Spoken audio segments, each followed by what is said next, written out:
সব দোষ আমার, সব দোষ আমার। এখন আপনি যদি প্রতিদিন সুন্দরী মেয়ে পান, রেগুলার অসুখী হতে চান, সেটা পরে বলবো।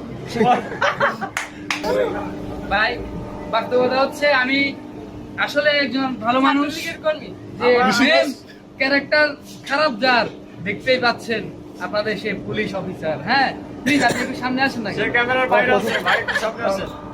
আপনার পরিচয় দেন, আপনি যে খুব খারাপ পুলিশ অফিসার পরিচয় দেন। ওই পুলিশ ওই কনস্টেবলের চাইতে এই কনস্টেবল ভালো ছিল, এক্ষেত্রে আমি আসাম ভিতরে দিয়েছি। এরকম দেখছেন? ভাই শোনেন, সব দোষ আমার, সব দোষ আমার। এখন আপনি যদি প্রতিদিন সুন্দরী মেয়ে পান, রেগুলার অসুখী হতে চান, সেটা পরে বলবো। পুলিশ কনস্টেবল কিছু বললেন?